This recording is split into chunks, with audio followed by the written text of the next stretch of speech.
మొదటగా మన తండ్రైన దేవునికి కృతజ్ఞతాస్తుతులు చెల్లిస్తూ ఉన్నానండి. హాజరైనటువంటి నా తోటి సహోదరులకు సోదరిమణులందరికీ చోడవరంలో ఉన్న క్రీస్తు సంఘం తరపున వందనాలు తెలియజేస్తున్నానండి. మరి ముఖ్యంగా ఈరోజు ఈ జ్ఞాపకార్థ కూడికను ఏర్పాటు చేసినటువంటి మహాలక్ష్మమ్మ అనబడినటువంటి మార్తమ్మ గారికి, వడ్డాదిలో ఉన్న క్రీస్తు ప్రభు సంఘానికి, సువార్థికులుగా పనిచేస్తున్నటువంటి ఒనేషియం గారికి మనస్ఫూర్తిగా వందనాలు తెలియజేస్తూ ఉన్నానండి. ఈ సమయంలో మనం ఇప్పటి వరకు సహోదరులు నాయుడు గారు, సత్యనాయుడు గారు చదివినిపించినటువంటి లేఖన భాగంలో ఒక మాట మన కొరకు రాయబడిందండి.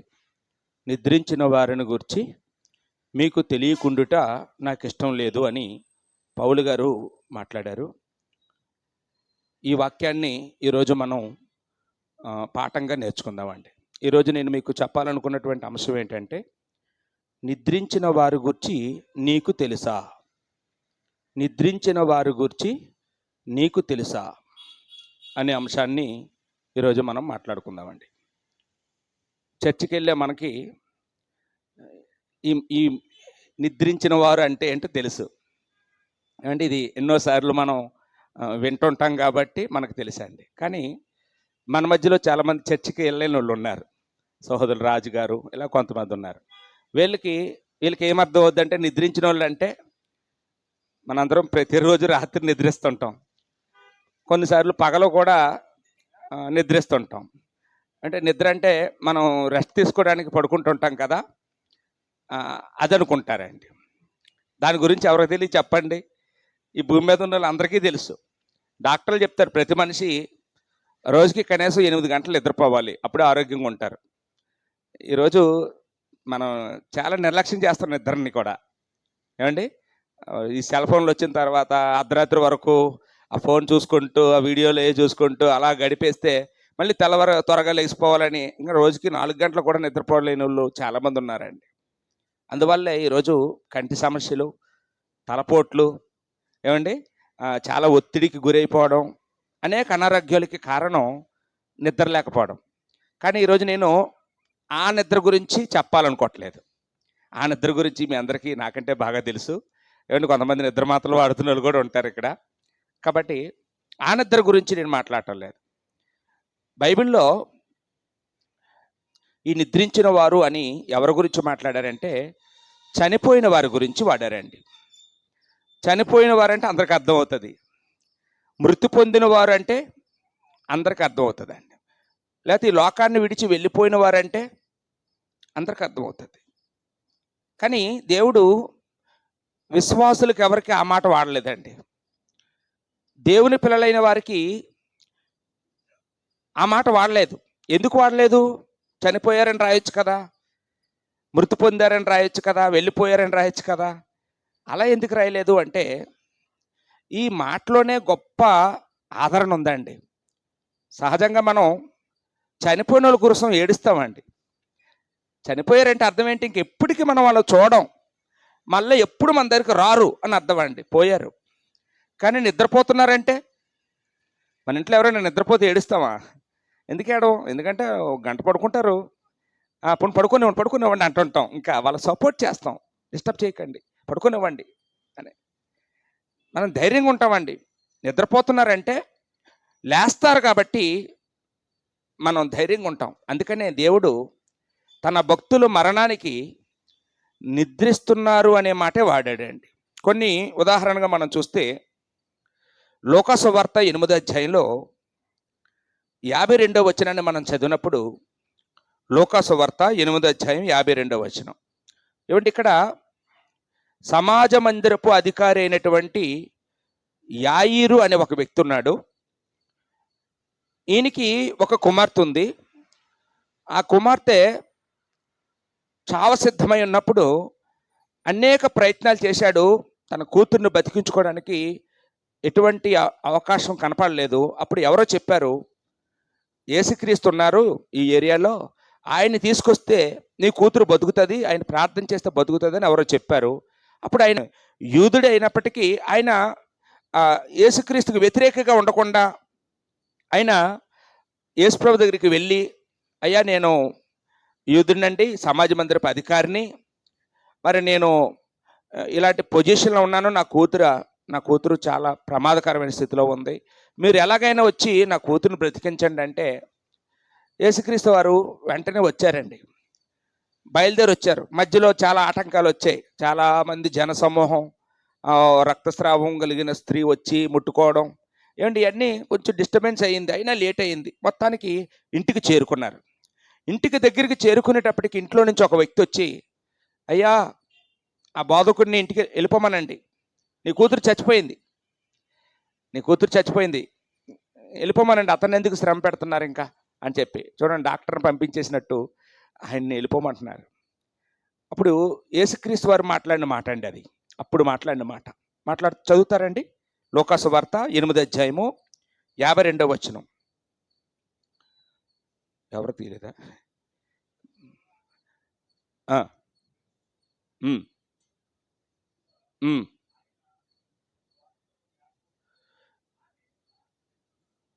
అందరూ రొమ్ము కొట్టుకొని ఏడుస్తున్నారట. అయ్యో చిన్న పాప చనిపోయిందే అని, నూరేళ్ళు బతకవలసిన పాప చనిపోయిందని కుటుంబ సభ్యులందరూ గొల్లుమని ఏడుస్తున్నారు.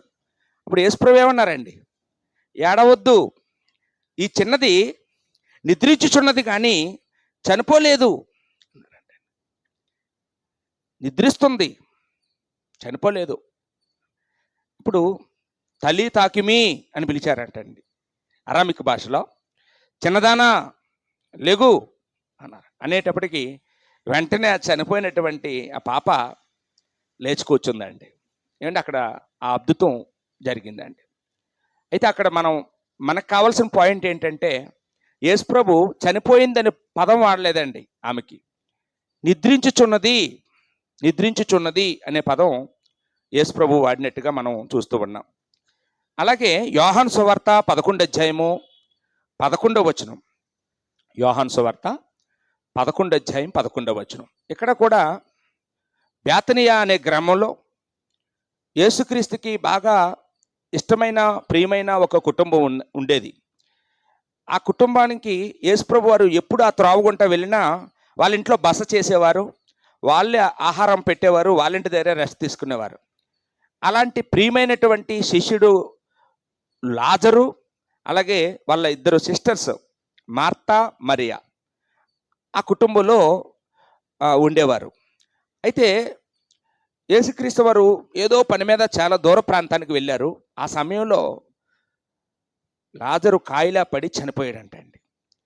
ఇప్పుడు ఈ వార్తని ఇప్పుడంటే ఫోన్లు ఉన్నాయండి, ఎంత దూరంలో ఉన్న వాళ్ళకైనా ఫోన్ కొడతాను, నిమిషాల మీద వచ్చేస్తున్నారు. కానీ ఆ కాలంలో అలాంటి ఉత్తరాలు కానీ ఫోన్లు కానీ లేని కాలం అండి. స్వయంగా మనిషే వెళ్ళాలి, కబురు చెప్పాలి, ఆ మనిషి రావాలంటే కొన్నిసార్లు రోజులు పట్టేసేది అనమాట. అప్పుడు యేసుక్రీస్తు వారి దగ్గరికి ఆ వార్త చేరి యేసుప్రభు వచ్చేటప్పటికి 4 రోజులు పట్టిందంటండి. ఇప్పుడు యేసుక్రీస్తు వారు ఆ ఊరికి రాగానే ఆ 2 అక్క చెల్లెళ్ళు యేసుప్రభు దగ్గరికి వచ్చి, అయ్యా నువ్వు ఉండుంటే బతికేవాడు, నువ్వు ఉంటే ఆ రోజు ఆ యాయీరు కుమార్తెని బతికించినట్టు వెంటనే అయితే బతికించేసేవాడివి. 4 రోజులు అయిపోయింది, సమాధి చేసేసాం, ఆ శరీరం కూడా పురుగులు పెట్టుంటుంది, కుళ్ళిపోయి ఉంటుంది, పాడైపోయి ఉంటుంది, ఎంత పని చేసావు, బేగా వచ్చుంటే బాగుండు కదా అని ఆవిడ బాధపడుతూ ఆవిడ ఆవేదన ఏదో తెలియజేస్తూ ఉందండి ఉద్రేకంలో. అప్పుడు యేసుక్రీస్తు వారు మాట్లాడిన మాట అండి. ఏం మాట్లాడారు? యోహాను సువార్త 11వ అధ్యాయం 11వ వచనం. నా స్నేహితుడైన లాజరు నిద్రించుచున్నాడు, అన్నాడండి. ఏ పదం వాడాడండి లాజర్కి? చనిపోయాడు అనలేదు, నిద్రించుచున్నాడు. అంటే భక్తుల మరణం దేంతో పోల్చబడింది అంటే నిద్రతో, మనం గమనించాలి. అలాగే అపోస్తుల కార్యములు 13వ అధ్యాయము 36వ వచనంలో, అపోస్తుల కార్యం 13వ అధ్యాయం 36వ వచనంలో ఇక్కడ పౌలు పిసిదియాలోని అంతియోకియాలోని ఉన్న ఒక సమాజ మందిరానికి వెళ్ళారు. అక్కడ యూదులందరూ కూర్చొని విశ్రాంతి దినాన్ని ఆరాధిస్తున్నారు. వారి మధ్యలో పౌలు వెళ్ళేటప్పుడు ఎవరైనా కొత్త వాళ్ళు వస్తే వాళ్ళ గౌరవార్థం ఏమంటే మీరు ఏమైనా వాక్యం చెప్తారా అని అడుగుతారండి. అది అది మంచి మర్యాద అండి, గౌరవం. ఎందుకంటే ఇప్పుడు ఎప్పుడూ మనం చెప్పేసుకుంటూ ఉంటాం. ఆ బయట నుంచి వచ్చిన వాళ్ళు ఆ రోజు కూడా మనమే చెప్పేసుకుంటే మన గొప్పతనం ఏముందండి? బయట వాళ్ళకి ఒక అవకాశం ఇవ్వాలి. అప్పుడు వాళ్ళు చెప్పలేమండి, మనం సిద్ధపడలేదండి అంటే అప్పుడు మనం చెప్పేసుకోవచ్చు. ఏమంటే ఒక అవకాశం ఇవ్వడం ధర్మం. యూదులు అలా ఇచ్చేవారు. అప్పుడు పౌలు వెళ్ళి నేను చెప్తాను సార్ అని అన్నాడంట. ఆ సమయంలో మొత్తం ఇశ్రాయేలు చరిత్ర అంతా చెప్పేసాడండి పౌలు అక్కడ. ఆ చరిత్ర చెప్తూ చెప్తూ దావీదు దగ్గరికి వచ్చాడండి. దావీదు గురించి ఒక మంచి మాట వాడాడండి పౌలు గారు. ఏమన్నారు చూడండి. దావీదు దేవుని సంకల్పం చొప్పున తన తరము వారికి సేవ చేసి నిద్రించి తన పితరుల యొద్దకు చేర్చబడెను. అంటే దావీదు చనిపోయాడు అనలేదు. ఏమన్నాడమ్మా? నిద్రించి. అంటే భక్తుల మరణం, విశ్వాసుల మరణం దేంతో పోల్చబడింది అంటే నిద్రతో పోల్చబడింది. నిద్రతో పోల్చబడింది. అంటే నిద్ర అనేది ఏంటంటే అంతం కాదు. ఏమంటే నిద్రిస్తున్నాడంటే మళ్ళీ లేస్తాడు, మళ్ళీ ఆయనకి మరలా జీవితం ఉంది, ఇంకా ఆయనకి సమయం ఉంది, ఆయన జీవితం ఎండైపోలేదు అని చెప్పడానికి దేవుడు మరి అన్ని కాలాల్లోనూ మనుషులందరి గురించి కూడా ఇదే పదాన్ని వాడినట్టుగా మనం చూస్తూ ఉన్నాం. అపోస్తుల కార్యం 7 అధ్యాయంలో, అపోస్తుల కార్యములు 7 అధ్యాయము 60వ వచనంలో ఇక్కడ స్తెఫను గురించి లోకా గారు గ్రంథకర్త మాట్లాడుతున్న మాట అండి. అతడు మోకాల్లోని, ప్రభువా వారి మీద ఏ పాపం మోపకో అని గొప్ప శబ్దంతో పలికి ఈ మాట పలికి నిద్రించెను అన్నాడండి.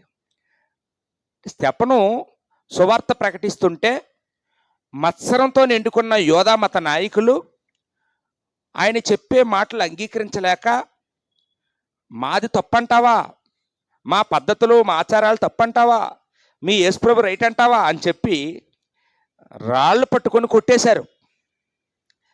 ఒకలా ఇద్దరా, 100 మంది రాళ్లతో కొడితే ఏమైపోతాడండి మనిషి? చచ్చిపోతాడండి.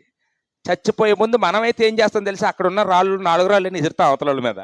కనీసం తిట్టినే తిడతాం, శాపనార్థాలైనా పెడతాం, మీ పని ఎలా కాదంటాం, దేవుడు మిమ్మల్ని శిక్షిస్తాడంటాం, ఏదేదో అంటామండి. కనీసం పళ్ళైనా కొరికి చచ్చిపోతాం. కానీ స్తెఫను ఏం చేశాడంట? అలాంటి పరిస్థితుల్లో కూడా మోకాళ్ళు వేసాడంట. ప్రార్థన అంటే మోకాళ్ళు. మనం ఇంట్లో పరుపు మీద కూడా మోకాళ్ళు వేయం ఏమండి? కుర్చీలో కూర్చొని ప్రార్థన చేసుకుంటాం, పరుపు మీద పడుకొని ప్రార్థన చేస్తుంటాం, కొంతమంది పరుపు మీద కూర్చొని చేస్తుంటారు. అంటే మనకి ఎన్ని స్పెషాలిటీస్ ఉన్నా ప్రార్థన అనేటప్పుడు మోకాళ్ళు అలవాటు లేదండి. కానీ స్తెఫనుకి ప్రార్థన అంటే మోకారించడం అలవాటు. చచ్చిపోయే ముందు కూడా అతని అలవాటుని బ్రేక్ చేయలేదండి. ఆ పరిస్థితుల్లో కూడా మోకాళ్ళ మీద కూడా కొట్టేసి ఉంటారు కదా రాళ్ళుతో. ఏమండి? మోకాళ్ళు ఏమైనా వదిలేసి ఉంటారా? మోకాళ్ళ మీద కొట్టేసి ఉంటారు. అలాంటప్పుడు కూడా ఆయన మోకాళ్ళు వేసి ప్రార్థన చేశాడట. తండ్రి, వీళ్ళు ఏం చేస్తున్నారో వీళ్ళకి తెలియదు, వీళ్ళు క్షమించండి అని ఒక మాట మాట్లాడి వెంటనే కళ్ళు మూసి నిద్రపోయాడంట. అంటే చనిపోయాడంట. నిద్రించును అనే మాట వాడబడింది అని చెప్పడానికి నేను ఈ విషయాన్ని మీకు చెప్తూ ఉన్నానండి. ఏమండి? ఇలాగా బైబిల్లో చాలా మంది గురించి, భక్తుల గురించి, ముఖ్యంగా విశ్వాసుల గురించి నిద్రించారు అనే మాట మనం ఇంకా చాలా చాలా చోట్ల రాయబడింది. అవన్నీ చెప్పుకుంటే మనకి సమయం సరిపోదండి. రైట్, సరేనండి. భక్తులందరూ నిద్రిస్తున్నారు, ఇప్పుడు ఏంటి అంటారా? నిద్రించిన వారి గురించి మనం తెలుసుకోవడం అవసరమా? ఏమండి? నిద్రించిన వారి గురించి మాకెందుకండి అంటారా? మాకేదైనా బతుకున్న వాళ్ళ గురించి చెప్పండి, నిద్రించిన వాళ్ళ గురించి ఎందుకంటారా? ఏమండి? ఇప్పుడు మనందరం కూడా ఏదో ఒక రోజు నిద్రించవలసిన వాళ్ళమే కదండి. ఈరోజు కాకపోతే రేపు, లేకపోతే ఎల్లుండో, లేకపోతే వచ్చే సంవత్సరం, లేకపోతే 10 సంవత్సరాల తర్వాత, లేకపోతే 20 సంవత్సరాల తర్వాత ఖచ్చితంగా ఇక్కడ కూర్చున్న మనందరమే కూడా ఏదో ఒక సమయంలో నిద్రించవలసిన వాళ్ళమే. కాబట్టి నిద్రించబోయే ముందు ఆ నిద్రించిన వాళ్ళ గురించి మనకు తెలియడం అవసరమా అంటే చాలా అవసరం. ఇప్పుడు అంత ఎందుకండి, మనం ఏదైనా ఒక కొత్త ప్రాంతానికి వెళ్ళబోతున్నాం అనుకోండి, ఏమండి ఆ ఊరు ఎలాగెళ్ళాలండి, ఆ ఊరికి ఎంత ఛార్జ్ అవుతుందండి, అక్కడ మనుషులు ఎలాంటి వాళ్ళండి, అక్కడ ఏటేటు దొరుకుతాయండి, అక్కడ ఏటేటు చూడాలండి, చూడడానికి ఏముంటాయండి అంటే అడుగుతామా అడగమండి. ఇప్పుడు ఒక అరకు వేలు వెళ్ళాలంటేనే అన్నీ అడుగుతాం, ఒక అమెరికా వెళ్ళాలంటే అన్నీ అడుగుతాం, ముందుగా తెలుసుకుంటామండి. ఎందుకండి, సిద్ధపడడానికి. దానికి ఎంత డబ్బులు కావాలో చూసుకోవాలి, దానికి ఎన్ని బట్టలు కావాలో చూసుకోవాలి, అది ఎన్ని రోజులు ప్రయాణమో తెలుసుకోవాలి, దానికోసం జాగ్రత్త పడాలి. ఇప్పుడు కొన్ని ఏరియాలు ఉంటాయండి విపరీతమైన చలి, అక్కడికి మనం సరైన రగ్గు పట్టుకొని లేకపోతే మంచి స్వెటర్ పట్టుకొని వెళ్ళకపోతే, ఇప్పుడు కాశ్మీర్ వెళ్ళిపోయాం అనుకోండి, ఉండగలమండి అక్కడ? తెలుసుకొని వెళ్తే అన్నీ ప్రిపేర్ అయ్యి వెళ్తాం, అక్కడ హ్యాపీగా ఉండగలుగుతామండి. కాబట్టి మనకి మనం వెళ్ళబోయే గమ్యస్థానం గురించి ముందుగా తెలిస్తే దాని గురించి మనం సిద్ధపడతామండి. ఒకవేళ తెలియకపోతే ఏదో నిర్లక్ష్యంగా వెళ్ళిపోయాం అనుకోండి, చాలా సమస్యలు ఎదుర్కొంటామండి, చాలా ప్రతికూల పరిస్థితులు ఎదుర్కొంటామండి. కాబట్టి భూమి మీద బ్రతుకున్న మనం ఇలాంటి అకేషన్స్ని, ముఖ్యంగా ఎవరైనా చనిపోయినప్పుడు, జ్ఞాపకార్థ కొడుకులప్పుడు, ఏమండి మనం ఈ కార్యక్రమాలకి మిస్ అవ్వకూడదండి. అందుకనే ప్రసంగి ఓ మాట అంటాడు, ఒకని జన్మదినమునకు పోవుట కంటే మరణ దినమునకు పోవుట మేలు అని. ఏంటో మేలు అంటే ఇక్కడ చాలా మెసేజ్ మనకు అందుతుంది, ఇక్కడ చాలా విషయాలు మనం తెలుసుకోవాలి, ఖచ్చితంగా తెలుసుకోవాలి. ఎన్నిసార్లు తెలుసుకున్నా, ఎన్నిసార్లు విన్నా ఇంకా ఏదో ఒక కొత్త సంగతి మనకి ఖచ్చితంగా తెలుస్తుందండి.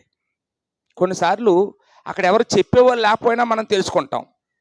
అంటే ఇప్పుడు కొంత చనిపోయిన వాళ్ళ దగ్గరికి వెళ్ళామండి, అక్కడ ఎవరో నాలాంటి సువార్థికుడు మైక్ పట్టుకొని చెప్పేవాళ్ళు లేరు, కానీ అక్కడ చూస్తుంటే ఏం చేస్తున్నారో ఆ మనిషికి చూస్తుంటేనే మనకు బోల్డ్ అంత బోధ వచ్చేస్తుంటుంది.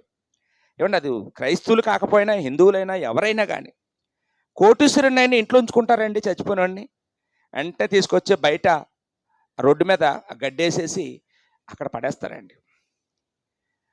అప్పుడు బంధువులందరూ వచ్చి తీయండి తీయండి టైం అయిపోతుంది, తీయండి తీయండి అంటుంటారు. 4 రోజులు ఉంచుకోవచ్చు కదా ప్రేమ ఉంటే. అమ్మ టైం అయిపోతుంది, లేగండి లేగండి అని అందరినీ త్వరపెడతారు. స్నానానికి నీళ్ళు పెట్టండి అంటే ఒక 5 బిందులు నీళ్ళు తెచ్చారు. ఏమంటే ఆ నీళ్ళు వేసిన స్నానం చేయిస్తున్నాం చాటు కట్టండి అని ఉంగరాలు ముక్కులో ఉన్ని అన్నీ పీకేస్తారు. ఏమంటే ఎంత ప్రేమ ఉంటే చిన్న వెండి వస్తువు కూడా ఉన్నెవరు ఒంటి మీద అన్నీ తీసేస్తారండి. ఏమండి, ఎంత ప్రియమైన కొడుకులు, ప్రియమైన కూతుళ్ళు, ప్రియమైన భర్త ఎవరున్నా ఏమండి అవన్నీ చూస్తుంటే ఏమండి అతన్ని మోసుకొని పోయి గబగబా సమాధి చేసేసి లేకపోతే కాల్చేసి, ఒక్కరు అక్కడ ఉండరండి ఆయనకి తోడు, అందరూ అతను ఒక్కరిని అక్కడ వదిలేసి మొత్తం వచ్చేస్తారండి, ఇంటికి వచ్చేస్తారు. ఇంటి దగ్గర పెద్ద ఫోటో పెడతారో దండేస్తారో అయిపోయింది అంతే, మళ్ళీ నెక్స్ట్ ఇయర్. ఏమండి అవన్నీ చూస్తుంటే రేపు నా పరిస్థితి ఇంతే. వీళ్ళ కోసం నేను అహోరాత్రులు కష్టపడి ఇంత పని చేసి, ఇంత పోగొట్టి, ఇన్ని అబద్ధాలాడి, ఇన్ని మోసాలు చేసి వీళ్ళకి పోగొట్టి నేనేమో చనిపోతే నన్ను కూడా అంతేనా, నేను సంపాదించిన బంగారం అంతా కూడా ఇల్లు తీసేసుకుంటారా అని అవన్నీ ఆలోచిస్తే మనకి చాలా మెసేజ్ వస్తుందండి. లేదు లేదు, నేను ఎలా చేయకూడదు, ఎవరి కోసమో నేనెందుకు పాడైపోవాలి, నేనెందుకు నరకానికి పోవాలి, లేదు నేను ఈ భూమి మీద ఉన్నప్పుడు సంతృప్తిగా బతుకుతాను, ఆనందంగా బతుకుతాను, ఎవరిని బాధ పెట్టను అని ఇలాంటి విషయాలన్నీ అర్థమైపోతాయండి సాధారణంగా. ఏమండి, కాబట్టి ఈరోజు ఇది జ్ఞాపకార్థ కూడుకు కాబట్టి మనం నిద్రించిన వారి గురించి నీకు తెలుసా, మన పాఠం పేరేంటమ్మా, నిద్రించిన వారి గురించి నీకు తెలుసా. కాబట్టి మనందరం తెలుసుకోవాలని పౌలు ఏమన్నారండి, మీకు తెలియకుండుట నాకు ఇష్టం లేదు, నిద్రించిన వారి గురించి మీకు తెలియకుండుట నాకు ఇష్టం లేదు. కాబట్టి మనందరమీ ఈ సంగతి తెలుసుకోవాలని దేవుడు కోరుతున్నాడు, పరిశుద్ధాత్మ కోరుతున్నాడు, అపోస్తులు కూడా కోరుకుంటున్నారండి. ఏమండి, ముందుగా ఈ నిద్రించిన వారి గురించి అసలు ఈ భూమి మీద ఈ లోకంలో ఉన్న వాళ్ళకి తెలుసా అంటే తెలియదు అని దేవుడు పరిశుద్ధాత్మ ద్వారా మనకి తెలియపరుస్తూ ఉన్నాడండి. ప్రసంగి గ్రంథం 10వ అధ్యాయము 14వ వచనం చదువుదామండి. ప్రసంగి గ్రంథం 10వ అధ్యాయము 14వ వచనంలో, కలగబోవునిది ఏదో మనుషులు ఎరగకయుండినను బుద్ధిహీనులు విస్తారంగా మాట్లాడుదురు. నరుడు చనిపోయిన తర్వాత ఏమి జరుగునో ఎవరు తెలియజేతురు అంటే, ఇక్కడ క్రీస్తుకు పూర్వం 900 సంవత్సరాల క్రితం సొలొమోను అనే ఒక వ్యక్తి ద్వారా దేవుడు ఈ నిద్రించిన వారి గురించి మాట్లాడుతూ ఉన్నాడండి. ఈయన మాట్లాడుతున్న మాట ఏంటంటే, కలగబోవునది ఏదో మనుషులు ఎరగరు అన్నాడండి. ఎరగరు కానీ ఎరగనేనుడు ఎరగనేనట్టు ఉంటాడా అండి? తెలియనివాడు తెలియనట్టు ఉంటాడా? అంతా తెలిసినట్టు మాట్లాడతాడు. అంతా తెలిసినట్టు ఊహించి మాట్లాడతాడు. చనిపోయిన వాళ్ళ గురించి ఏం మాట్లాడతాడండి? ఈయన ఏదో వెళ్ళి చూసి వచ్చినట్టు, ఈయనకి అలా ఏదో చెప్పినట్టు, ఈయన దగ్గర ఏదో ఆధారాలు సాక్ష్యాలు ఉన్నట్టు బోల్డ్ చెప్తారండి లోకంలో వాళ్ళు. వాళ్ళకు ఓ పేరు పెట్టాడు ఈయన. ఏం పేరు పెట్టాడండి? బుద్ధిహీనులు. మరణించిన వారి గురించి నువ్వు ఊహించి చెప్తే ఏమండి, వాక్యానుసారంగా కాకుండా, వాక్యంలో ఉన్నది కాకుండా, నీ అభిప్రాయాలు, నీ ఊహలో, నీ కట్టుకథలో, నీ పిట్టకథలో అవేమైనా చెప్తే నీ పేరేంటో తెలుసా? బుద్ధిహీనుడు, బుద్ధిహీనుడు అన్నాడండి. కాబట్టి నరుడు చనిపోయిన తర్వాత ఏమి జరుగునో ఎవరు తెలియజేతురు? ఎవరున్నారు తెలియజేసేవాళ్ళు? ఏమండి, వాక్యం తెలిసిన వాళ్ళు తప్ప, బైబిల్ చదివిన వాళ్ళు తప్ప ఎవరు చెప్పగలరు? దేవుడే చెప్పాలి, బైబిల్ ద్వారా చెప్పాలి. ఆ బైబిల్ చదివిన సువార్థికులు లేకపోతే బోధకులే చెప్పాలి, క్రైస్తవుడే చెప్పాలి. చనిపోయిన తర్వాత జీవితం గురించి ఈ లోకంలో ఎవరు చెప్పడానికి అర్హులు కాదు అని ఇక్కడ ప్రసంగి గారు చెప్తూ ఉన్నారండి. ఏమంటే, మనకి ఇలాంటి చనిపోయిన వారి గురించి లోకంలో వాళ్ళు చెప్పే మాటలు మనకి చాలా ఆశ్చర్యాన్ని అనిపిస్తుంటాయి, నవ్వులాటగా కూడా ఉంటాయి. కొంతమంది ఏమంటారంటే, సార్ చనిపోయిన వాళ్ళు ఏమవుతారండి అని అడగండి. ఏమంటారు తెలుసా? గాలిలో కలిసిపోద్దండి అంటారండి. ఏంటండి? గాలిలో కలిసిపోద్దంట అండి. ఏమండి, మనిషి గాల్లో నుండి వచ్చాడా గాలిలో కలిసిపోవడానికి? అసలు గాలే మనకు కనపడదు, ఇంకా గాల్లో కలిసిపోయిన వాడికి ఎప్పుడు కనపడతాడు చెప్పండి? గాలి కనపడితే పోనీ ఇతను గాలిని చూస్తున్నాడు, ఈ గాల్లో కలిసిపోయిన మనిషిని కూడా చూస్తున్నాడు అని మనం అనొచ్చు. గాలే కనపడినప్పుడు ఇంకా గాల్లో కలిసిపోయాడని ఇతనికి ఎలా తెలుసు? ఇతనికి చెప్పిన దానికి ఏమైనా బేస్ ఉందండి? లేదు. ఏమంటే, అది వట్టి మాటలు, అవి బుద్ధిహీనం మాటలు అని మనం అర్థం చేసుకోవాలండి. మరికొంతమంది ఏమంటారంటే, కోరికలు తీరకుండా చనిపోయినట్టు దెయ్యాడైపోతాడండి, ప్రేతాత్మ అయిపోతాడండి అంటారంట. మీరు వినే ఉంటారు. ఏమండి, కోరికలు తీరకుండా చనిపోతున్నట కొంతమంది ఏమైపోతారంటమ్మా? దెయ్యాలు అయిపోతారట, ప్రేతాత్మలు అయిపోతారంట. ఏమండి, ఒక విషయం అండి, అన్ని కోరికలు తీరిపోయి చచ్చిపోయిన వాళ్ళు ఎవరైనా ఉన్నారా మీకు తెలుసా? ఏమండి, ఇంకా నాకు ఏ కోరిక లేదండి, అన్ని కోరికలు మొత్తం తీరిపోయే ఎన్నోళ్ళు ఎవరైనా ఉన్నారా? ఏమండి, మాకు సువార్థికులుగా మాకు చాలా అనుభవం ఉంటుందండి. ఏమంటారంటే, అయ్యా ప్రార్థన చేయండి, మా పిల్లలకు పెళ్ళిళ్ళు అవ్వలేదు, పెళ్ళిళ్ళు ఒకటేనండి, వాళ్ళు పెళ్లి చూసి చచ్చిపోతామండి అంటారండి. దేవుడు సహాయం చేసి వాళ్ళు పెళ్ళి అయిపోయినట్టు, అయ్యా పిల్లలండి సార్, పిల్లల కోసం ప్రార్థన చేయండి సార్, అది ఒకటేనండి, పిల్లలు చూసి చచ్చిపోతామండి అంటారండి. పిల్లలు పుట్టిన తర్వాత, సార్ 2 ఆడపిల్లలు పుట్టారు సార్, మగ పిల్లల కోసం. సరే, దేవుడు ప్రార్థన చేస్తాం, మగ పిల్లలు పుట్టిన తర్వాత ఏమండి, ఆ పిల్లలు కూడా వాళ్ళకి కూడా చిన్న ఉద్యోగాలు వచ్చేస్తే ఏమండి అవి చూసి చచ్చిపోతామంటారు. ఇంక మనిషికి తృప్తి లేదండి కోరికలకి. ఏమంటే, కోరికలు గుర్రాలు అంటారు, కోరికలకి తృప్తి ఉండదు. మనం చిన్నప్పటి నుండి ఒక మాట వింటుంటాం, తాత పెళ్లి చేసుకుంటావా అని అన్నాం అనుకుంటా, ముసలి తాత దగ్గరికి వెళ్ళి ఆ తాత ఏమంటాడు తెలుసా, నాకెవరు ఇస్తారా పిల్లని అంటాడండి. ఇస్తే చేసుకుందామనే. ఏమండి, ముసలి తాత దగ్గరికి వెళ్ళి తాత పెళ్లి చేసుకుంటావా అన్నా కానీ చిచి వద్దు అండండి, నవ్వుతూ నాకెవరు ఇస్తారా అంటాడండి. ఆ మాట మనం అందరికీ చిన్నప్పుడు వినే ఉంటాం.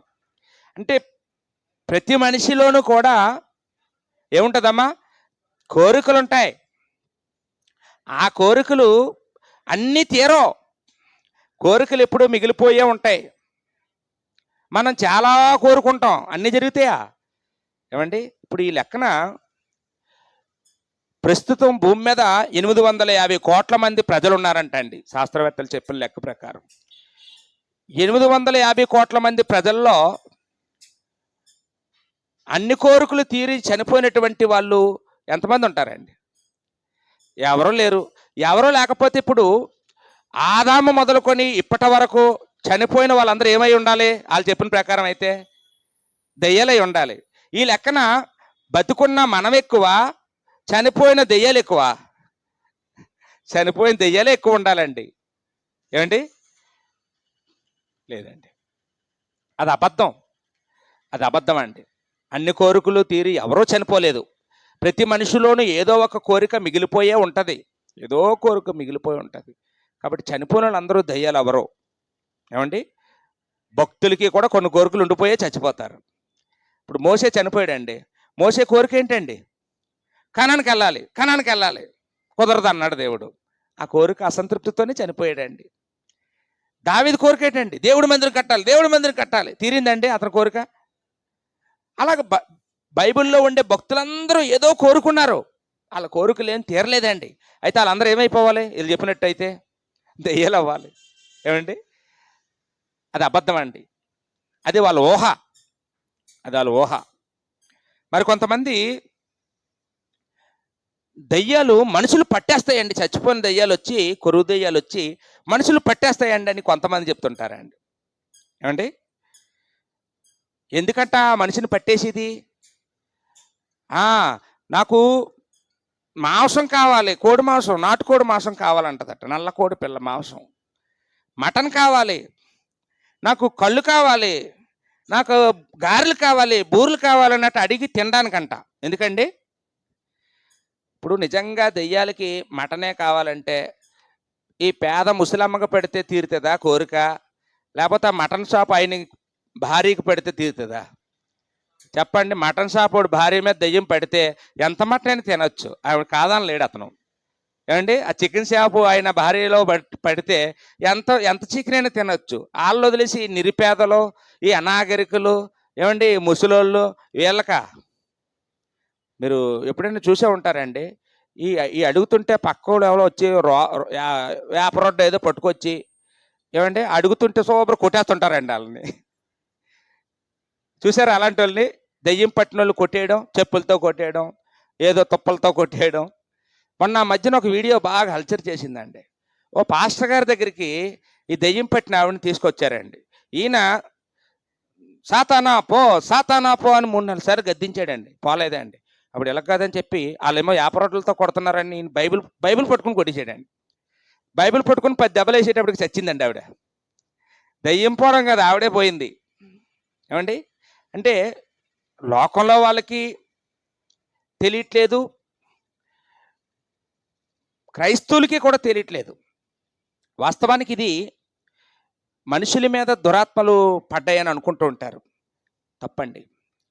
దయ్యాలు మనుషుల మీద పడడం, అవి కోరికలు తీర్చుకోవడం, ఇదంతా ఇది ఒక రోగం అండి.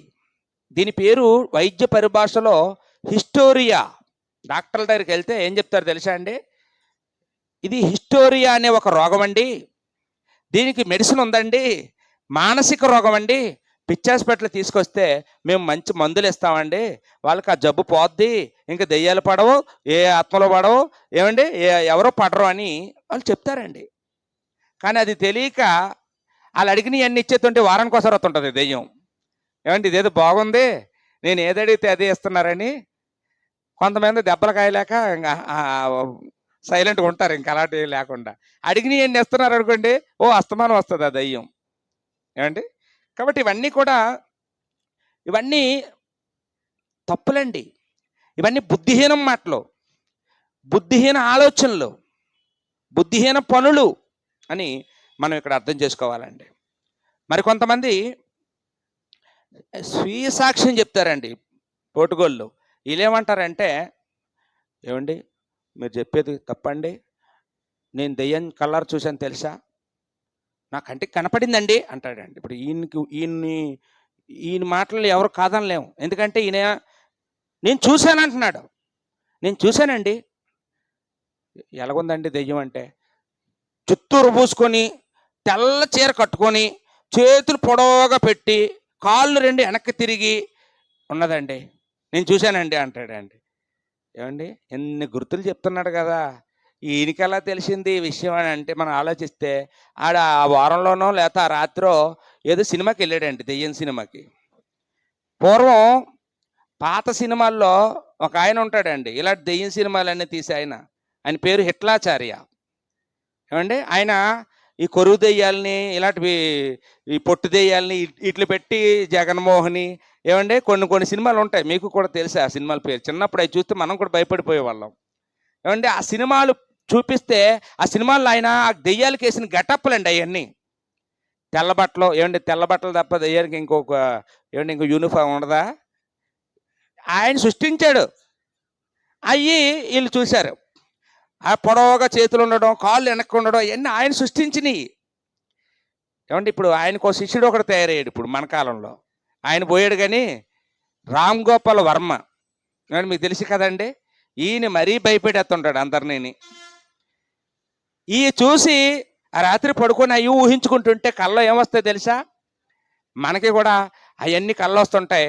అవన్నీ మనం ఊహించుకుంటుంటే మనకి బైబిల్లో మాట ఉంటుంది, విస్తారమైన పనుల వల్ల స్వప్నాలు వస్తాయి అని. మనం ఏదైతే విస్తారంగా ఊహిస్తామో అదే మన రాత్రి కళ్ళ వస్తుంది. అమ్మ, కళ్ళ వచ్చిన నిజాలైతే నేను చాలాసార్లు కోటీశ్వరుని అయిపోయినట్టు కళ వచ్చిందని నాకు. చాలాసార్లు నేను అయ్యానా, నాకు అప్పులే తీరలేదు, ఇంకా అప్పులైపోతారు కానీ కోటీశ్వరుని అవ్వలేదండి. కాబట్టి కళలన్నీ కళలేవి నిజం కావు. ఏమండి, ఇలాగా మనుషులు చెప్పేటటువంటి ఆలోచనలు అవి తరతరాలుగా, ఏమండి మన తండ్రుల్ని నమ్మించారు, మన తాతల్ని నమ్మించారు, మనల్ని నమ్మిస్తున్నారు, మన పిల్లల్ని కూడా ఈ కట్టుకథలతో నమ్మిస్తున్నారు. విద్యావంతులు సైతం, క్రైస్తవులు సైతం, ఏమండి ఈ యొక్క మూఢనమ్మకాలలో పడిపోయిన వాళ్ళు లేకపోలేదు, ఉన్నారండి. ఇప్పటికీ చాలామంది చనిపోయిన వాళ్ళు దెయ్యాలు అవుతారని, ఏమండి నమ్ముతున్న వాళ్ళు సంఖ్య చాలా ఉంది.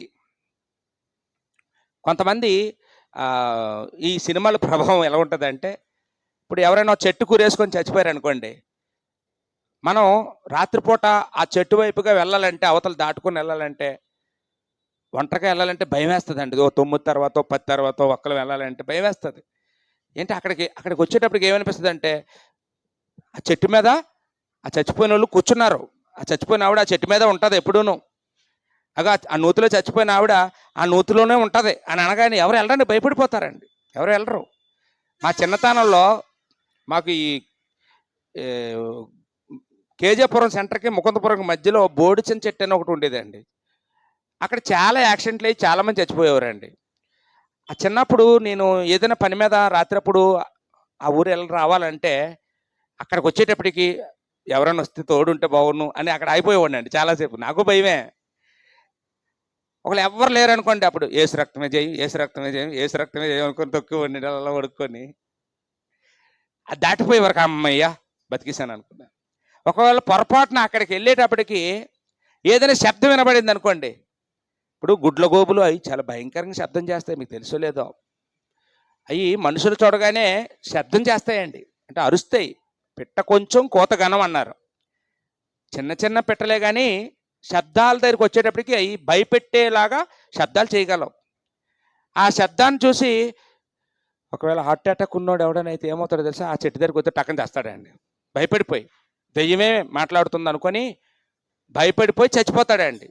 తెల్లారు లేచిన తర్వాత ఏమంటారు తెలుసా? ఇదిగో రాత్రి చెట్టు మీద దెయ్యం ఈయన చంపేసింది ఈ తోవన్నట్టు వస్తే, కాబట్టి ఈ చెట్టు మీద దెయ్యం ఉంది, ఇది దెయ్యం చెట్టు అని సృష్టించేస్తారండి.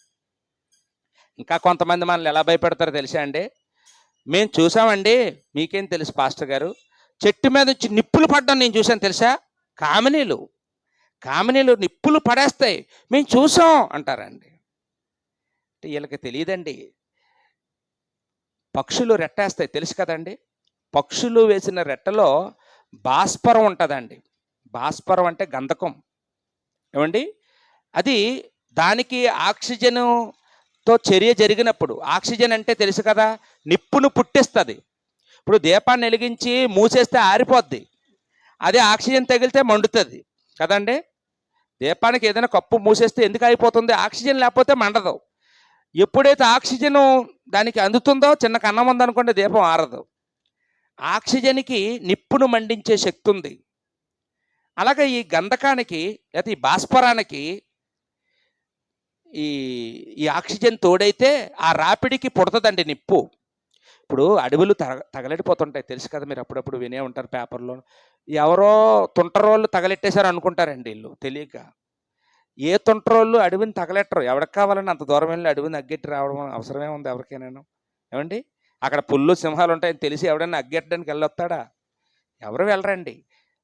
ఈ పక్షుల రెట్టల వల్ల ఈ భాస్వరానికి ఏమండి మండించే శక్తి ఉండడం వల్ల అది ఎండిపోయిన తర్వాత ఈ ఆక్సిజన్ రాపిడికి అది నిప్పు పుడుతుంది. అలాగా నిప్పు చెట్ల మీద ఆ నిప్పు పుట్టి కింద పడినప్పుడు అది ఒకవేళ ఎవరైనా చూశారనుకోండి ఏమంటారండి? ఇదిగో దెయ్యం, ఇదిగో నిప్పులు పడేసింది నేను చూశాను అంటాడండి. వాళ్ళకి సైన్స్ ఎక్కడ తెలుసు? వాళ్ళు ఎక్కడ చదువుకున్నారు? తెలియదండి. కాబట్టి ఇలాంటి మాటలు తరతరాలుగా విన్న మనుషులు ఏమైపోయారంటే అజ్ఞానంలోకి వెళ్ళిపోయారు, అంధహీనంలోకి వెళ్ళిపోయారు, ఏమండి అంధకారంలోకి వెళ్ళిపోయారు. అందుకే వాళ్ళ మాటలు ఏమంటున్నారండి? బుద్ధిహీనం మాటలు అని ప్రసంగి గారు చెప్తున్నారండి. అంటే ప్రసంగికి చనిపోయిన వాళ్ళు ఏమవుతారో తెలుసా? తెలుసండి. చనిపోయిన వాళ్ళు ఎక్కడికి వెళ్తారో తెలుసు. భక్తులందరికీ కూడా చనిపోయిన వాళ్ళు ఏమవుతారో తెలుసు. ఏమంటే దావీదు ఏమన్నాడండి? నీ బిడ్డ చనిపోయాడండి అని అనగానే భోజనం పెట్టండి అయితే అన్నాడండి. 7 రోజులు ఉపవాసం ఉన్నాడంట. బిడ్డ బతుకుతాడని ప్రార్థన చేశాడు. బిడ్డ చనిపోగానే పెట్టండి, భోజనం పెట్టండి ముందు అన్నాడు. పిచ్చి పెట్టింది ఆయనకి, బిడ్డ చచ్చిపోయాడంటే అన్నం పెట్టండి అంటున్నాడు ఏంటి అని. అప్పుడు వాళ్ళతో ఏమన్నాడు తెలుసా దావీదు? నేను వాడి దగ్గరికి వెళ్తాను కానీ ఇంకా ఆడదా నా దగ్గర రాడు కదా, ఎందుకు నేను ఇంకా తినమానేడు అన్నాడండి. వాడు రాడు, చచ్చిపోయినాడు నా దగ్గరికి రాడు, నేనే ఏదో రోజు వాడి దగ్గరికి వెళ్తాను. ఏంటంటే వాళ్ళకున్న ఆ అవగాహన, మరణం తర్వాత జీవితం గురించి అవగాహన ఉందా లేదా? ఉంది. ఏమంటే ఈరోజు మనకి లేకపోవడానికి కారణం ఏంటంటే లోక ప్రభావం. మనకి కావలసినంత చదువు లేకపోవడం ఒకటైతే, మనం బైబిల్ చదవకపోవడం మరొకటి. చదువున్నా బైబిల్ చదవకపోవడం వల్ల, దేవుని యొక్క వాక్యం మనకు అందకపోవడం వల్ల మనం కూడా మనలో కూడా ఏదో ఒక మూలన ఇంకా ఈ అజ్ఞానం ఏమండి ఇంకా బతికే ఉందండి. ఒకవేళ మనం బైబిల్ బాగా చదివితే మనం కూడా ఈ విజ్ఞానంలోకి వస్తామండి. ఏమండి అదే ప్రసంగి యోబు గ్రంథం చూద్దామండి. లేకపోతే అదే ప్రసంగి గ్రంథం చూడండి, 10వ అధ్యాయము 14వ వచనం. ప్రసంగి గ్రంథం 10:14 ఇందాక చదువుకున్నాం కదండి, మరొకసారి చదవండి బ్రదరు.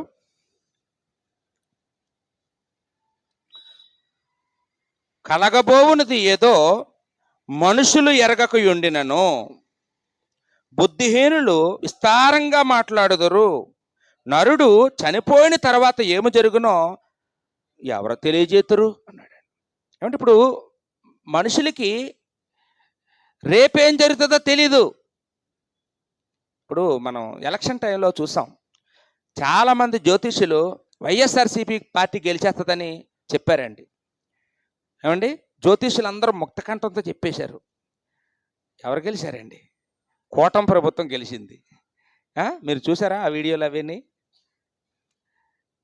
అంటే మనిషికి రేపు ఏం జరుగుతుందో తెలీదు. ఇప్పుడు రేపటి దాకా ఎందుకండి? ఇప్పుడు ఇక్కడ భోంచేసి మనందరం ఇక్కడి నుంచి వెళ్ళిపోతామండి. ఆ తర్వాత మనం ఇంటికి వెళ్తాం లేదో మనకు తెలియదు. ఇప్పుడే నవ్వుతూ కనపడతాడు, అంతలోనే శవమై కనపడతాడు. అంటే అప్పుడే ఆనందంగా ఉంటాడు, అప్పుడే దుఃఖపడుతుంటాడు. అంటే మనిషికి ఎప్పుడు ఏం జరుగుతుందో తెలియదు. తెలుసుంటే అసలు మనం ఇంట్లోంచి బయటకు వస్తామేంటి? ఈ రోజే మన లాస్ట్ డేట్ అని మనకు తెలిస్తే మనం అసలు ఇంటి దగ్గరే ఉంటాం, బయటికే రాము. ఏమండి? కాబట్టి రేపుడు సంగతే తెలీదు, ఒక క్షణం తర్వాత ఏమవుతుందో మనకు తెలీదు. అలాంటి అల్పమైన మనం చచ్చిపోయిన తర్వాత ఏమవుతాడో చెప్పేస్తున్నాడంటే అది ఎంతవరకు నిజం? ఏమండి? దేవుడు చెప్పగలడు, దేవుడు వాక్యం చెప్పగలదు, దేవుని జ్ఞానాన్ని సంపాదించుకున్న భక్తులు చెప్పగలరు. కానీ లోకంలో వాళ్ళకి తెలీదు, వాళ్ళు ఎరగరు, వాళ్ళు బుద్ధిహీనులు అని ఇక్కడ ప్రసంగి గారు మాట్లాడడం ఇంతవరకు మనం చూసామండి. ఇప్పుడు యోబు గ్రంథాన్ని చూద్దామండి. యోబు గ్రంథం 7:9 మరణం తర్వాత జీవితం గురించి దేవుని గ్రంథంలో ఎలా వివరించబడిందో మనం ఇక్కడ చూస్తూ ఉన్నామండి. మేఘము విడిపోయి అదృశ్యమగునట్లు పాతాళమునకు దిగిపోయిన వాడు మరి ఎప్పుడునూ రాడు. ఇప్పుడు మేఘం ఉందండి, మబ్బేసింది, అది వర్షం రూపంలో పడిపోయింది కిందకి. ఒకసారి మేఘం విడిపోయి వర్షం రూపంలో వచ్చిన తర్వాత మళ్ళీ ఆ మేఘాలు కావాలంటే వెంటనే వస్తాయా? ఇంకా రావు, పోయాయి, అవి నీళ్ళ రూపంలో పోయాయి. అది ఎంత వాస్తవమో, అది ఎంత నిజమో, పాతాళమునకు దిగిపోయిన వాడు మరి ఎప్పుడునూ రాడు. అంటే చనిపోయిన వాళ్ళు ఎక్కడికి వెళ్తారమ్మా? పాతాళానికి వెళ్తారు.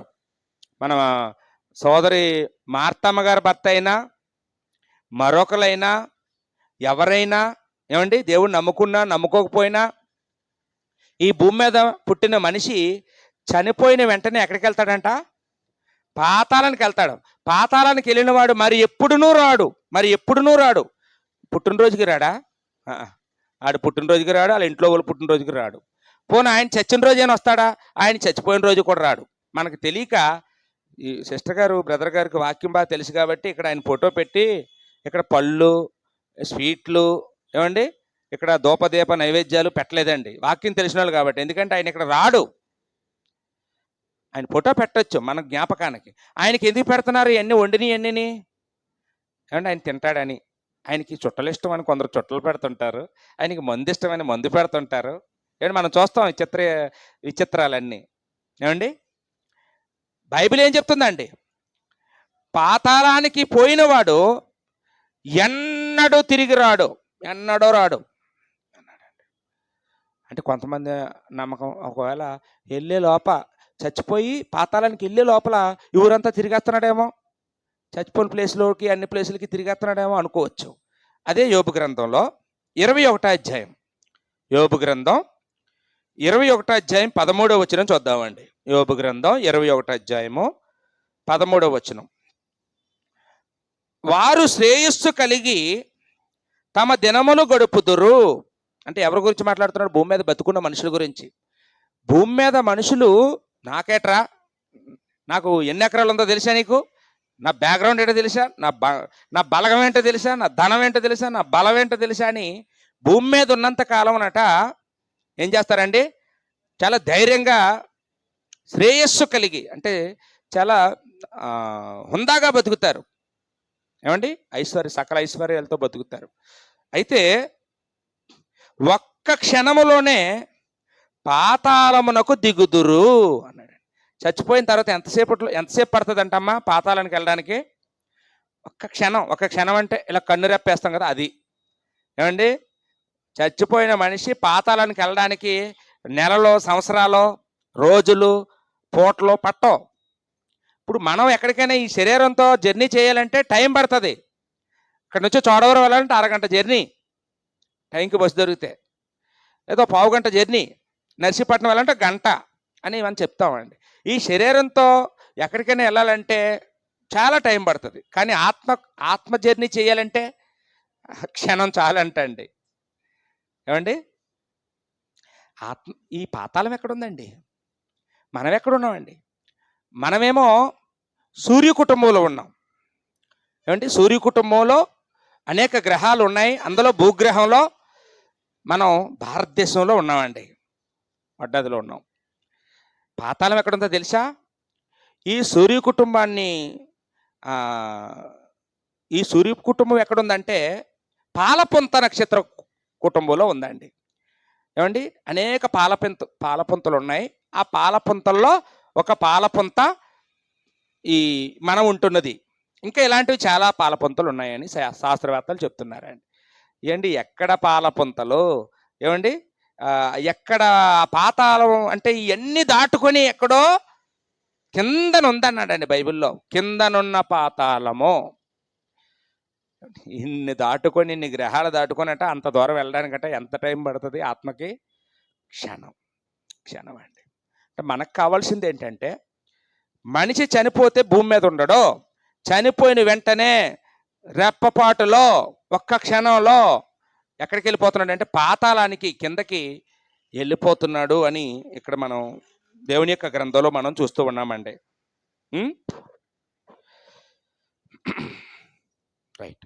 యోబు గ్రంథంలో 16 అధ్యాయం 22వ వచనం మనం చూస్తే, యోబు గ్రంథం 16 అధ్యాయం 22వ వచనంలో, కొద్ది సంవత్సరములు గతించిన తర్వాత తిరిగి రాని మార్గమున నేను వెళ్ళుదును అన్నాడండి. అంటే చనిపోయిన తర్వాత నేను ఏమవుతానంటున్నాడండి యోబు? తిరిగి రాని మార్గమున. అంటే ఆ మార్గం వెళ్ళడమే కానీ రిటర్న్ ఉండదు. రిటర్న్ జర్నీ ఎవరికైనా ఉంటుందండి? రిటర్న్ టికెట్లు ఉండవు. వన్ సైడే, వన్ వే. అలాగంటే అర్థమవుతుంది మనకి. వన్ వే తప్ప చనిపోయిన తర్వాత వెళ్ళాడుకు వన్ వే ఉంది, కానీ అటు నుంచి మళ్ళీ రిటర్న్ వచ్చే అవకాశాలు లేవని బైబిల్ చెప్తా ఉందండి. అదే యోబు గ్రంథంలో 20 అధ్యాయం 9వ వచనం. యోబు గ్రంథం 20 అధ్యాయం 9వ వచనంలో, వారిని చూచిన కన్ను ఇకను వారిని చూడదు, వారి స్థలమున వారు మరి ఎన్నడను కనబడరు. ఒకసారి బతుకున్నప్పుడు వారిని చూసిన కళ్ళంట ఫోటోలో చూడాలి తప్ప ఏమండి ఎన్నడూ వారిని చూడలేదు. ఈ కన్నుతో చూడలేము. ఇంకా ఈ కళ్ళు పోతే మనం కూడా చస్తే అప్పుడు అక్కడ యేసుప్రభు రెండో రాకడలో మనం చూస్తాం.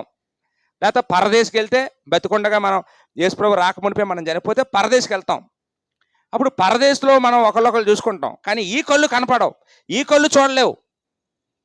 అది చెప్తున్నాడండి యోబు గారు. ఎంత జ్ఞానవంతుడు తెలుసా యోబు? ఏమండి, దైవ జ్ఞానం కలిగిన వాడండి యోబు. కాబట్టి ఈ కళ్ళతో చనిపోయిన వారిని చూడడం అనేది అసాధ్యం. వాళ్ళు మనకి కనపడరు అని, మరలా వారి స్థలమున వారు మరి ఎన్నడూ కనపడరు. అంటే ఎక్కడైతే బతికారో, ఎక్కడైతే తిరిగారో, ఎక్కడైతే కూర్చునేవారో, ఏమండి ఇక్కడేనండి. ఆయన ఎప్పుడు ఇక్కడే ఎక్కువసేపు కూర్చునేవాడండి, ఇక్కడే ఉంటాడండి అంటారు కొందరు. ఇక లేదండి ఆయన ఇక్కడ చనిపోయాడండి కాబట్టి ఇక్కడే ఉంటాడండి అని అక్కడ దీపం పెడుతుంటారు ఆయనకి వెలిగివ్వడానికి. ఏమండి, ఆయన ఆ చనిపోయిన స్థలానికి ఆయన రాడు. ఆయన్ని నువ్వు చూడడం అనేది జరగదు. ఎంత బాగుందండి బైబిల్, ఎంత బాగుందండి. అసలు ఈ సంగతులు తెలిస్తే చనిపోయిన వారి గురించి మనం అసలు భయపడం. ఫస్ట్ భయం పోద్దండి, మనకు దెయ్యాలు లేవు కాబట్టి, అమ్మయ్య. రెండోది ఏంటండి, వాళ్ళ కోసం ఏడుచుకొని కూర్చోం. ఎందుకు, ఎంత ఏడిసినా వాళ్ళు రారు కదా. ఏమండి, ఒకవేళ మనకి అప్పుడప్పుడు వస్తున్నారండి, నాకు కనపడుతున్నారండి అని మా అత్తమ్మ గారు చెప్పారనుకోండి, ఆవిడకి ఏముందండి, హిస్టోరియా ఉంది. ఏముందమ్మా, హిస్టోరియా ఉంది. డాక్టర్ దగ్గర తీసుకెళ్ళాలి మనం తప్ప. నీ కన్ను చూడదు, వాళ్ళు నీ ఇంటికి రారు అని ఇక్కడ మనకి చాలా క్లియర్గా దేవుని యొక్క గ్రంథంలో మనం చూస్తూ ఉన్నాం. ఒకసారి ప్రసంగి గ్రంథం 9వ అధ్యాయము 5-6 వచనాలు చూద్దామండి. ప్రసంగి గ్రంథం 9వ అధ్యాయము 5-6 వచనాల్లో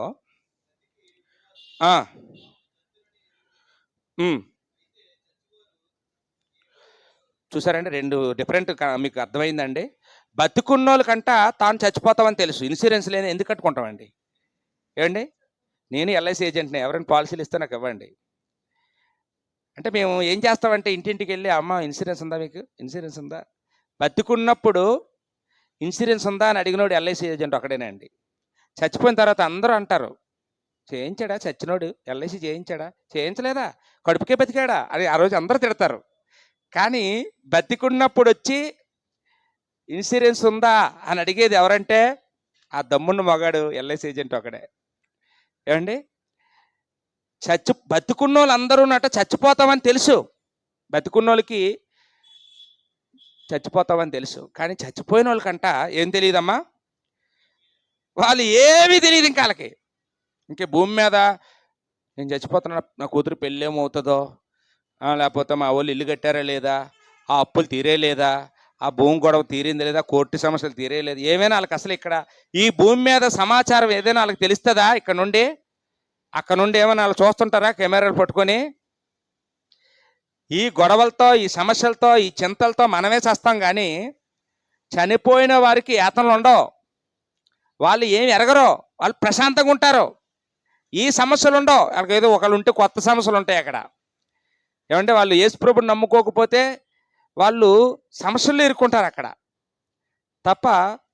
ఇక్కడ సమస్యలు ఏవి వాళ్ళకి కనపడవు, ఇక్కడ సమస్యలు ఏవి వాళ్ళు ఎరగరు అని దేవుడు తన గ్రంథంలో చెప్తూ ఉన్నాడండి. వారి పేరు మరవబడును, వారి పేరు మరవబడును. కొన్నాళ్ళకి ఏమవుద్దండి, పేరు మర్చిపోతారండి, ఇంకా పేరే వాడరు ఎవరనో. ఇప్పుడు ఈశ్వరరావు గారు ఉన్నారండి, ఆయన సన్నా పని వేసుకుంటుంటారు. ఏమండి, కొన్నాళ్ళు పోయాక మీ అబ్బాయి ఇప్పుడు ఏదైనా రాయాలంటే ఎవరి పేరు రాస్తారు మీరు? మళ్ళీ తాత పేరు రాస్తాడేంటి? ఈశ్వరరావు ఇంకా ఆయన పేరు మర్చిపోయినట్టే.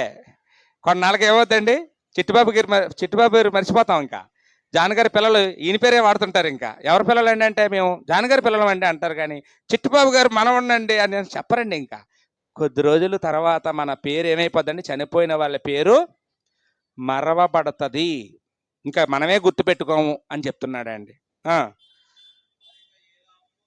వారికి ఏ లాభం కలగదో, లాభాలు ఏమనుంటే మనకే, చనిపోయిన వాళ్ళకి ఏ లాభం ఉండదో, చచ్చిపోయిన తర్వాత లాభాలు ఉండవు. ఉన్నప్పుడే ఏ షేర్ వచ్చినా వస్తుంది, మనకి వాటా వస్తుంది, మనం తింటాం. మనం చనిపోయిన తర్వాత మన పేరట వచ్చే ఏదొచ్చినా అదంతా వేరే వాళ్ళు తింటారు, కానీ ఒక్క పైసా మనకు రాదు అని చెప్తున్నాడండి. వారు ప్రేమింపరు. చనిపోయిన వాళ్ళు ఎవరైనా ప్రేమించగలరండి? ఎంత ఇష్టమైన వాళ్ళైనా భూమి మీద ఉన్నా మనం వాళ్ళకి ఏమైనా కనీసం కొంచెం హెల్ప్ చేయగలమండి? ప్రేమించడం అంటే హెల్ప్ చేయడం. చనిపోయిన వాళ్ళు వచ్చి సాయం చేయగలరా? ఏమండి, చనిపోయిన వాళ్ళు బతుకున్న వాళ్ళకి సాయం కూడా చేయలేరు, హెల్ప్ కూడా చేయలేరు. మనకి లోకాసువార్త 16వ అధ్యాయంలో అక్కడ ధనవంతుడు లాజరు చరిత్రలో, ఆ ధనవంతుడు అగ్గిలో కాలిపోతుంటే వేదనలో ఉన్నప్పుడు ఆయనకి సడన్గా ఆయన కుటుంబం గుర్తొచ్చిందంట అండి. అయ్యో, నా ఫ్యామిలీ మొత్తం ఇక్కడికే వచ్చేసేలాగా ఉన్నారు వాళ్ళును. అయ్యా, 5గురు ఉన్నామండి, అన్నదమ్ములము, పంచి పాండవులం అండి మేము. మరి వాళ్ళు నా దగ్గరికి వచ్చేస్తే నాకు చాలా బాధగా ఉందండి, నన్ను ఒక్కసారి పంపిస్తే వాళ్ళకి నేను మెసేజ్ ఇచ్చి వచ్చేస్తానండి అన్నాడంటే. ఏమండి, అవకాశం ఉందా అండి రావడానికి? ఈ భూమి మీదకి వచ్చి మనకి వాళ్ళు హెల్ప్ చేయడానికి, సువార్త చేయడానికి, దేనికైనా సరే చాయిస్ లేదండి. వాళ్ళు ప్రేమింపరు. తర్వాత పగ పెట్టుకొనరు. అమ్మా, చచ్చిపోయిన వాళ్ళు పగపడతారని మాట విన్నారా మీరు ఎప్పుడైనా? వినలేదా? సినిమాల్లో 400 ఏళ్ళ కిందట స్టోరీని ఇప్పుడు మళ్ళీ తీసుకొచ్చా చూపిస్తుంటాడండి. అప్పుడు పగపెట్టాడు మళ్ళీ పుట్టాడు అంటుంటారు.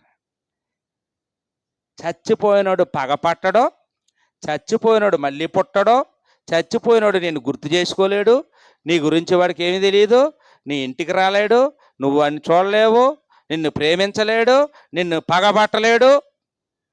అసలు ఇక్కడ ఉంటే కదా ఏదైనా చేయడానికి.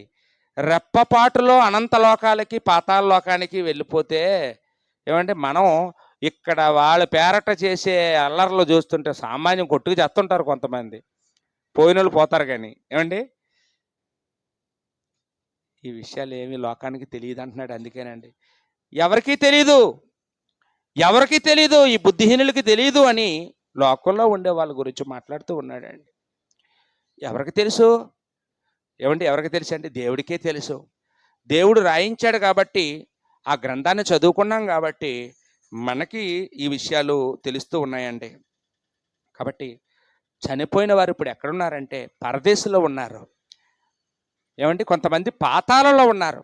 యేసుప్రభుని నమ్ముకొని విశ్వాసంగా బ్రతికి మరణం వరకు నమ్మకంగా బ్రతికి చనిపోతే నీ భర్త పరదేశంలో ఉన్నాడమ్మా. అప్పుడు ఒకవేళ యేసుప్రభుని నమ్ముకోకుండా ఎంత మంచిగా బ్రతికినా చనిపోతే ఆయన పాతాళంలో ఉన్నాడమ్మా. ఇది మాత్రం నేను చెప్పగలను. ఏమండి, మొదటి సమూయేలు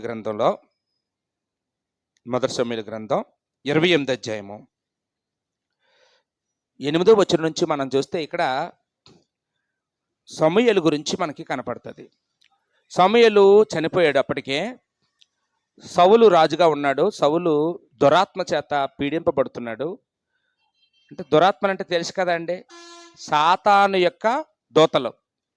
చచ్చిపోయిన వాళ్ళు కాదు వీళ్ళు పరలోకం నుంచి తోసివేయబడిన దూతలు.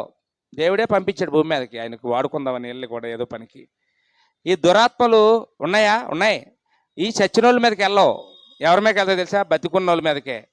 ఇప్పుడు మన కిల్లర్ వీరప్పన మీదకి వెళ్తే ఏమండి 3 రాష్ట్రాలను గడగడలాడించాడు ఆయన. ఏమండి, ఓ దావూద్ ఇబ్రహీం మీదకో ఇలాగా తీవ్రవాదుల మీదకి వీళ్ళ మీదకి వస్తాడు అనమాట. దురాత్మలు వస్తే చేయవలసిన చెడ్డ పనులన్నీ చేసి వెళ్తుంటాయి. కాబట్టి సాతాను ఉన్నాడు. ఎక్కడున్నాడు? మనుషుల్లోనే ఉంటాడండి. మనం వాళ్ళతో పోరాడాలి. ఇప్పుడు దెయ్యంతో పోరాడాలంటే ఎవరితో పోరాడాలండి? దెయ్యం ఎక్కడ ఉంటుంది? ఎత్తుక్కుంటే దొరకదు. ఏమంటే భూత వైద్యుడి దగ్గరికి వెళ్తే బొమ్మ ఉంటుంది, అక్కడ దెయ్యమేమి ఉండదు. వాడు నీ బలహీనతను క్యాచ్ చేసుకొని పువ్వులు అమ్ముకుంటూ డబ్బులు సంపాదించుకొని ఇల్లు కట్టుకుంటాడు. ఏమండి, దెయ్యం ఎక్కడుందో తెలుసా? నీ ప్రియమైన భార్యలో ఉంది, నీకు తెలియట్లేదు. నీ ప్రియమైన భర్తలో ఉంది, నీ ప్రియమైన పిల్లల్లో ఉంది. ఇప్పుడు ఎక్కడున్నాడండి దెయ్యంగాడు? మనలోనే ఉన్నాడు. మనలో ఉండి మన చేత తాకిస్తున్నాడు. మనలో ఉండి మన చేత ఏమంటే వ్యభిచారం చేయిస్తున్నాడు. మనలో ఉండి మన చేత దొంగతనాలు చేయిస్తున్నాడు. మనలో ఉండి కలహాలు ఆడిస్తున్నాడు. మనలో ఉంటాడు తప్ప చచ్చిపోయిన వారిలో ఉండడు. చచ్చిపోయిన వాళ్ళు ఇక్కడ ఉండరు. దెయ్యం లేదని కాదు, యేసుప్రభు దెయ్యాలు వదలగొట్టాడు కదా. యేసుప్రభు దెయ్యాలు వదిలించాడు అంటే ఏమంటే ఎలాంటి దెయ్యాలంటే బట్టలు వేసుకోలేని దెయ్యం అంట. దెయ్యం ఆడు బట్టలు వేసుకోకుండా ఊరిమే తిరుగుతున్నాడు, అదో దెయ్యం.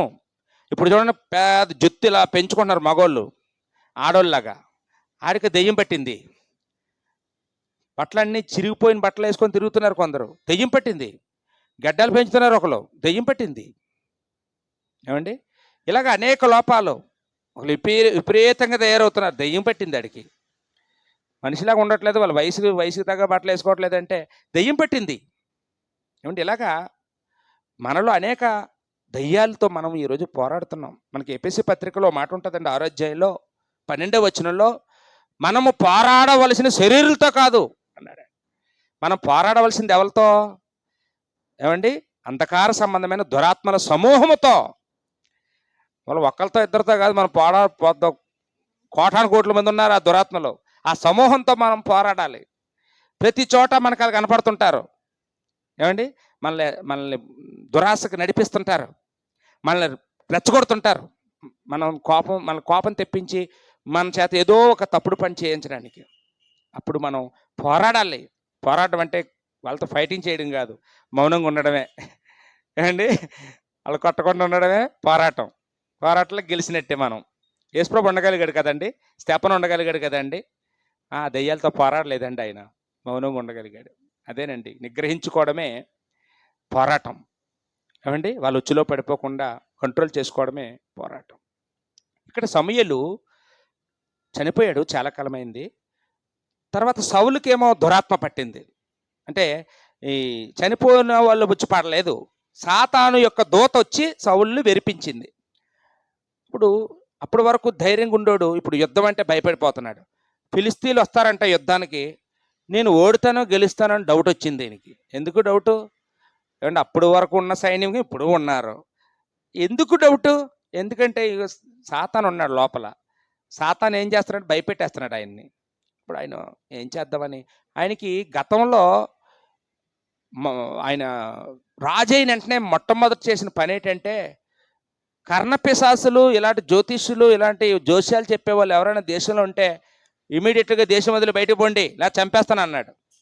వాళ్ళందరూ దేశం వదిలి పోయారు బయటికి. ఇప్పుడు మళ్ళా దేవుని యొక్క ఆత్మ అతనిలోంచి బయటికి వెళ్ళిపోయిన తర్వాత, దురాత్మ వచ్చిన తర్వాత ఇతనికి మళ్ళీ అవన్నీ వాళ్ళ దగ్గరికి వెళ్ళాలనే ఆలోచన వచ్చింది. కర్ణపిశాచి ఎక్కడైనా ఉందని ఎంక్వైరీ చేశాడు.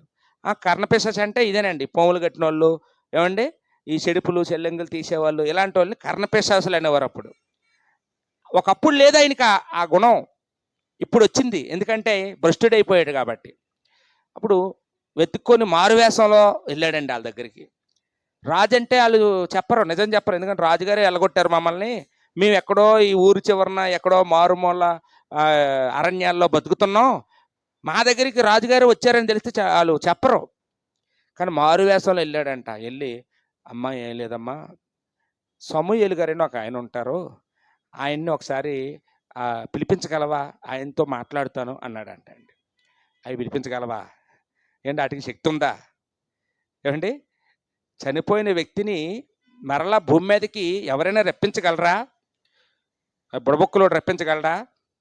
ఎవరైనా రప్పించగలరా అండి? ఎవరికైనా అధికారం ఉందా అండి? ఎవరో రప్పించలేరండి. ఒకళ్ళు రప్పించగలిగితే ఎవరికి ఉందండి అధికారం? దేవుడికే ఉందండి. మొదటి సమూయేలు గ్రంథం 2వ అధ్యాయము 6వ వచనంలో,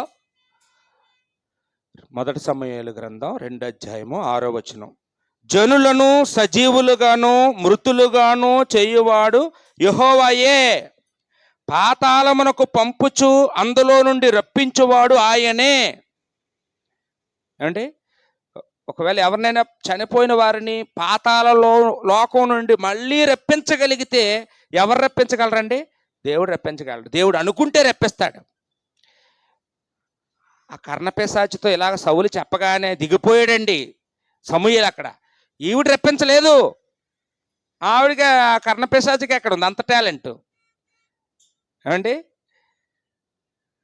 చాలామంది బైబిల్ సరిగ్గా చదవరు, కర్ణపిశాచే రప్పించేసింది అనుకుంటారా అండి? మరి అలాగైతే ఇప్పుడు మనం వాళ్ళే గొప్పోళ్ళు అక్కడ. అలాగైతే భయపడిపోయిందట కర్ణపిశాచి ఆ దెయ్యాన్ని చూసి. అమ్మో, ఎవరో దెయ్యం వచ్చేసింది ఇక్కడికి, నేనేదో డూప్లికేట్గా అలాంటి ఏ బలహీనతలు, ప్రజల బలహీనతలన్నీ చెప్పుకుంటుంటే నిజంగా చచ్చిపోయినాడు ఎవడో వచ్చాడు ఇక్కడికని కర్ణపిశాచే భయపడి చచ్చిందంట అండి. అప్పుడు చిత్రం చూడండి, ఈ సౌలే ఆ కర్ణపిశాచి పట్టిన ఆవిడికి ధైర్యం చెప్తున్నాను, అమ్మ భయపడకమ్మా, భయపడక, మా ఓడేనమ్మా, మాకు బాగా తెలిసినాయనమ్మా, నువ్వేం భయపడకు, నువ్వు శుభ్రం కూర్చో, నీకెందుకు అని ఏమండి ఆ కర్ణపిశాచాలు చూసి ఆవిడని ధైర్యపరిచి అప్పుడు సమూయేలుతో మాట్లాడుతున్నాడండి. వెంటనే నమస్కారం చేశాడంట. అయ్యా, నేను గెలుస్తానా ఓడుతానా యుద్ధంలోను అన్నాడంట. సమూయేలు ఏమన్నాడంట అండి, నువ్వు దేవుణ్ణి అడగాలి కానీ నన్ను అడుగుతున్నావేంటి? నేనేం దేవుడిని అనుకున్నావా? నీకు దేవుడిని విడిచిపెట్టి చచ్చిపోయిన వాళ్ళు చెప్తారనుకుంటున్నావా నీకు? అయితే దేవుడు నాకు ఓ విషయం తెలియచేశాడు, నువ్వు నీ ఫ్యామిలీ ఎవరు బతకరు, అందరూ చచ్చిపోతారు, ఇవాళ లాస్ట్ డేట్, నీకు నువ్వు రేపు చూడవు, నీ తర్వాత రాజు అవుతాడు దావీదు అని ఆ ఒక్క మాట చెప్పేసి ఆయన వెళ్ళిపోయాడండి. ఏమండి, కాబట్టి చనిపోయిన వారిని మరలా భూమి మీదకి పంపగలిగే అవకాశం ఎవరికి ఉందండి? దేవుడికి ఉంది. యేసు ప్రభు రూపాంతరం చెందినప్పుడు ఆ కొండ మీదకి మోషే ఏలియాలు వచ్చారా రాలేదండి? పాతాళానికి వెళ్ళిన వాళ్ళే వచ్చారు, పరదేశంలో ఉన్న వాళ్ళే వచ్చారు అంటే దేవుడు పంపిస్తే వచ్చారు. ఎందుకు వచ్చారండి? ఆ సమయంలో యేసు ప్రభు సిలువ పొందడానికి సిద్ధంగా ఉన్నారు. అప్పుడు వాళ్ళ అనుభవాలు చెప్పి యేసు ప్రభుకి బూస్ట్ ఇవ్వడానికి వచ్చారండి. మోషే ఎంత సాత్వికుడండి మోషే. అయ్యా, నేను ఇలాగేనండి, చాలా శోధనలు ఎదుర్కొన్నాను, చాలా సహించాను, కానీ చివరిలో చిన్న మిస్టేక్ చేశానండి, అందుకే నేను శపించబడ్డాను, నేనేమో కణాన్ని చూడలేకపోయాను, మీరు మాత్రం ఆ మిస్టేక్ చేయకండి. ఎవరు ఎంత శోధించినా, ఎంత రెచ్చగొట్టినా, ఎంత చిత్రహింసలు పెట్టినా, ఏం చేసినా మీరు తప్పు చేయకండి, మీరు పొరపాటు మాట్లాడకండి, మీరు తగ్గకండి, మీరు సిలువ మరణం పొందగలరు అని చెప్పడానికి వచ్చాడండి మోషే. ఏలియా ఎందుకు వచ్చాడండి? అయ్యా, నేను తీవ్రమైన రాజు దగ్గర నేను ప్రవక్తగా పనిచేశాను, ఆ రాజు ఆ రాణి ఎన్ని చిత్రహింసలు పెట్టినా నేను వన్ మ్యాన్ ఆర్మీ లాగా ఒక్కడనే పోరాడానండి, దేవుడు నా సాయం చేశాడు, నేనే గెలిచాను, వాళ్ళే ఓడిపోయారు అని చెప్పడానికి వచ్చాడండి ఏలియా. మనం కూడా చూడండి, ఎవరైనా ఆపరేషన్ చేయించుకున్న వాళ్ళ దగ్గరికి వెళ్ళామనుకో ఏం చెప్తామండి, నాకైందండి ఆపరేషను. అదేం కాదండి, మళ్ళీ 3 రోజులు లేచేస్తారు, మీరు చక్కగా తిరుగుతారు, మీకేం కాదు అని చెప్పడానికి వెళ్తామండి. అంతేనా? అమ్మో హాస్పిటల్కి వెళ్ళామండి, బయటకు రావండి, ఇంకా అదే లాస్ట్. చాలా మంది చచ్చిపోతారండి, ఎవరో బతుకుతారు అన్నాం అనుకోండి, వీళ్ళు వెళ్ళరు ఇంకా రేపు ఆపరేషన్కి. ఏమండి, యేసుక్రీస్తు వారు శిలువ మరణాన్ని జయించడానికి వాళ్ళిద్దరు ఇచ్చిన ధైర్యం, ప్రోత్సాహం, దేవుడు అవసరం అనుకున్నాడు కాబట్టి పంపాడండి. నువ్వు నేను చెప్తే పంపారా? యేసుప్రభు ఏమని అడిగాడా? దేవుడికి అవసరం అనుకున్నాడు కాబట్టి, దేవుడు పంపాలనుకున్నాడు కాబట్టి, దేవుడు పంపగలరు కాబట్టి వాళ్ళు వచ్చారు. అంతేగాని మన ఇంట్లో మన మన నాన్నగారో మన అమ్మగారో లేకపోతే మన కొడుకులో లేకపోతే మన అన్నదమ్ములో చనిపోతే వీళ్ళందరూ వస్తారనుకోవడం తప్పు. ఏమండి, వాళ్ళు రారండి, వాళ్ళని దేవుడు పంపడు. మత్తయి సువార్త 27 అధ్యాయం మనం చూస్తే, మత్తయి సువార్త 27 అధ్యాయము 52వ వచనంలో, మత్తయి సువార్త 27 అధ్యాయం 52వ వచనంలో యేసుప్రభు శిలువ మరణం పొందిన రోజు జరిగిన విషయం అండి ఇది.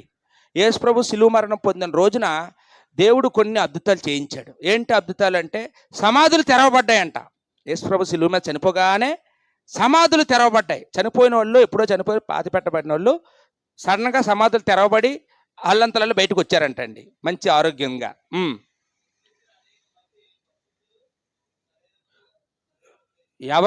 ఎవరు లేశారు? తాగుబోతులు, దొంగోళ్ళు, వీళ్ళు కాదు, పరిశుద్ధులు. ఎవరైతే విశ్వాసంగా బ్రతికారో, దేవుని నీతి న్యాయాలు పాటించి బ్రతికారో వాళ్ళలో కొంతమంది, అంటే అనేకులు ఆ రోజు ఆ ఊర్లో వాళ్ళందరూ, అక్కడ ఆ ప్రాంతంలో వాళ్ళు సమాధుల్లో నుంచి బ్రతికారంటండి.